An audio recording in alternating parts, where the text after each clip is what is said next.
Top 10 Myths About Creation. Part 2. Creation has been disproven. Ha ha ha ha ha ha ha ha. Instead of engaging in cordial debate, you prefer to say that creation has been disproven and refuse to listen to any discussion.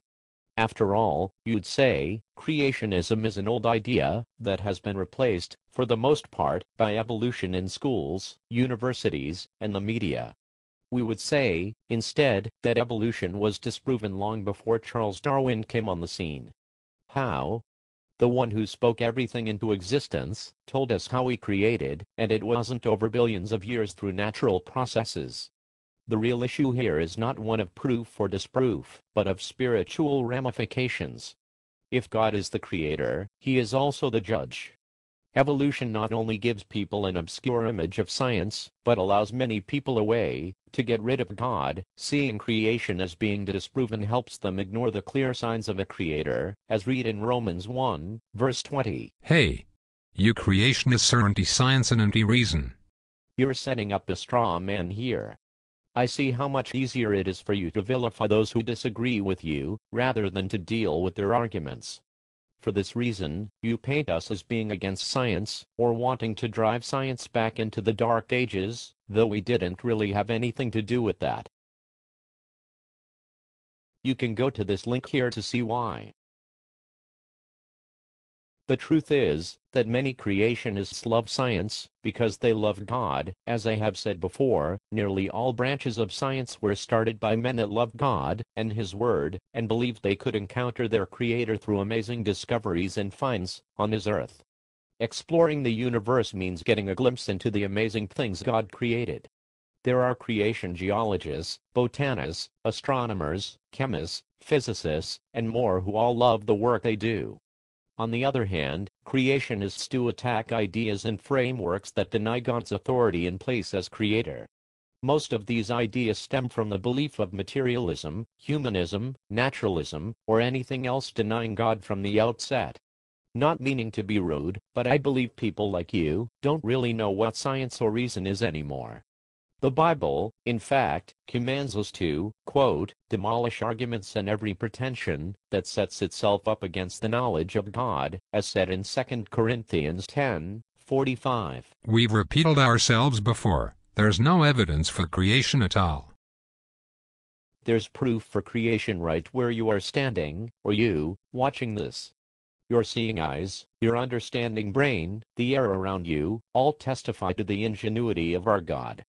Of course, evolutionists see those same features as pointing to the power of natural processes to sculpt the universe and life.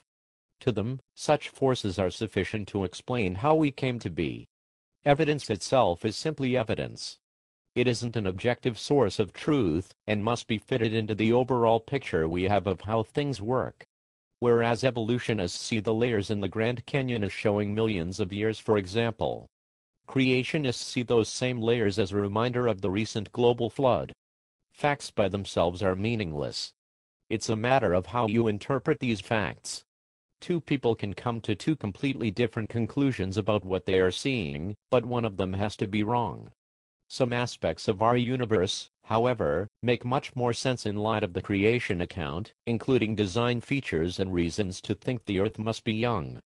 They don't prove what the Bible says is true, but they do line up with it. Not only that, but you can go to these places for Bible confirmations. You obnoxious creationists deny the laws of nature. We like gravity just the way it is, thank you very much. And we are grateful for the laws of physics and chemistry that make life possible. In fact, we see the laws of nature as evidence of God's sustaining hand in the universe. Those laws operate consistently, because He is unchanging. What we do deny, however, is that common descent through evolution is a law or fact. Natural selection, mutations, and genetic changes are all observable processes that fit the creation model quite well, no problem, but descent from a common ancestor is a framework, and not a law of nature. Ultimately, we expect the universe to be orderly and logical because we start from the Bible.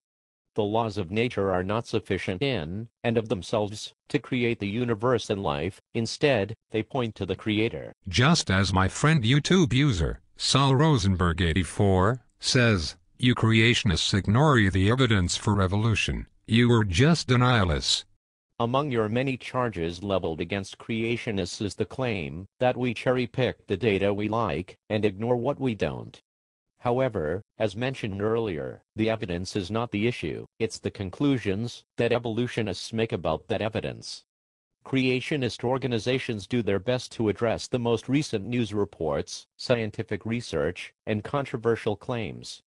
For example, Answers in Genesis deals with a number of important stories every Saturday in News to Note and throughout the week in other articles and blog posts. However, just because evolutionists tell them how we should interpret a particular find does not mean that their interpretation is the best or right one. Creationists pick out the hard facts and expose the parts that are opinion or based on assumptions. This is not ignoring what we don't like, it's separating the wheat from the chaff. But I see your divisive agenda. You creationists want creationism taught in public schools and evolution out. I see how you like to drum up support and outrage by claiming that creationists are out to ban evolutionism from public schools and anywhere else we can. The only problem is that it's not true. While we can't deny that some Christians would like to see Charles Darwin banished from academia, few creationist organizations are in that crowd. The creation ministries would prefer, instead, that teachers have the freedom to present the creation view if they choose. We have no desire to force someone to teach what they don't agree with. Just as Dr. Dino told you folks a long time ago, quote, "I want to set the record straight right up front. I'm not trying to get evolution out of the schools, I'm not trying to get creation into the schools, I just want the lies out of the textbooks," end of quote. Many evolutionists have even abused the court system in an effort to squelch debate and silence dissent. We have no desire to use the same tactics. But what would be a noble cause would be to have both creation and evolution taught at the same time, and students can decide for themselves which side they want to choose. People have testified to me that they have come to believe in God after understanding both sides of the argument. Beyond this, we also think that every Christian should understand the basic tenets of evolution. While the Bible tells us that God created in 6 days, most people have been influenced by Darwin's writings ahead of time, even if they don't realize it, because his ideas are ubiquitous in our culture. So, understanding evolution will help all of us be more effective in our witness. Well, those arguments of mine may have been foolish. But I've got more questions for you. Try me.